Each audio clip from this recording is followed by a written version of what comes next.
Sweden is the most forward-thinking country in the world when it comes to questioning gender. The gender-neutral pronoun hen is now commonly used by most Swedes, and government-funded gender-neutral kindergartens often spark controversy in the foreign press. With recent victories for the trans rights movement and more young people defining something other than male and female than ever before, I'm curious to find out what it's like to grow up without the gender binary. Today, är du hon, han eller hen idag? That's not something I always have to say, but it would be good to know today for the film. Ska jag säga hon eller hen? Just Mika, okay. Let's go.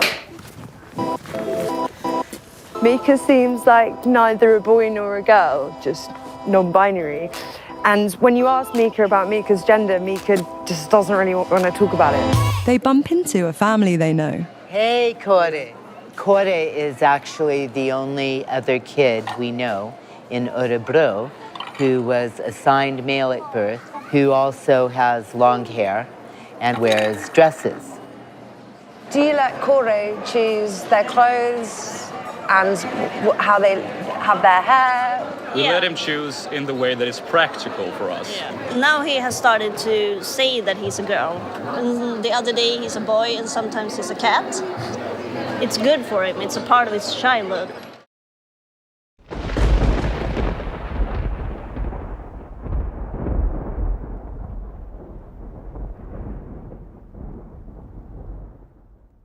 Do you think the rich pay their fair share in taxes? Fuck no, dude. Do the rich pay their fair share in taxes? Absolutely fucking not. In America, in the United States, absolutely not. Probably not fair if all things are considered. Absolutely not. Absolutely not. No chance. No, absolutely not. No, absolutely not.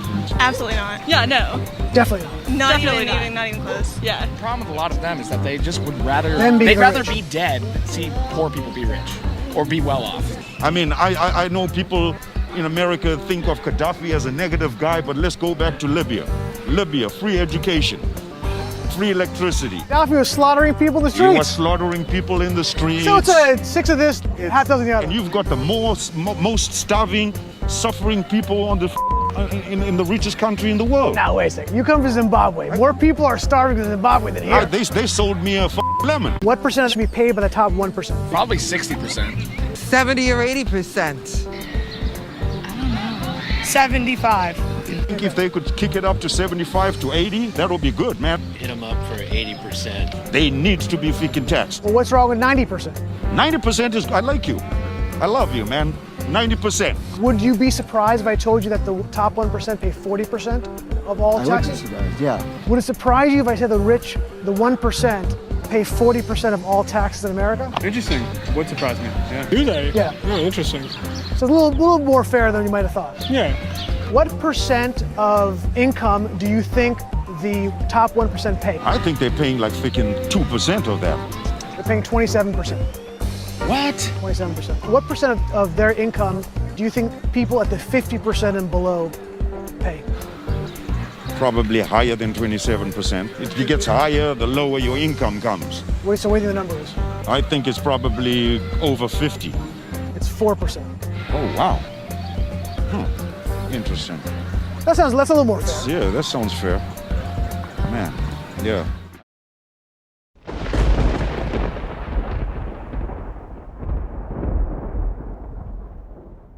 Okay, so a couple things here. Labor Day weekend a year ago, the former president tweeted it might be Labor Day weekend, but let's all remember that we're still in the middle of a pandemic.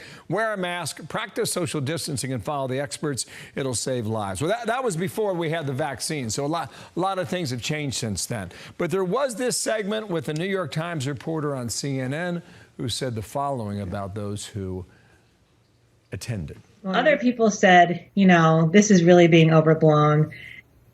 They're following all the safety precautions. People are going to sporting events that are bigger than this. This is going to be safe. This is a sophisticated, vaccinated crowd, and this is just about optics. It's not about safety.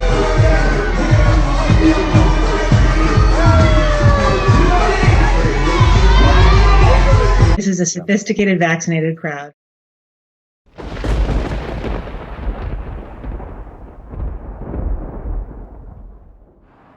do we call when we're in trouble and someone has a knife or a gun? I wouldn't call the police. Why wouldn't you call the police? I don't trust them. A Cypress College adjunct professor is now on leave after a Zoom video of an exchange with student Braden Ellis, who calls police heroes, went viral. I think cops are heroes and they have to have a difficult job, but we have to have that All of fine them? life. Oh, I'd say a good majority of them. Ellis gave a presentation on cancel culture and police in his verbal communication class.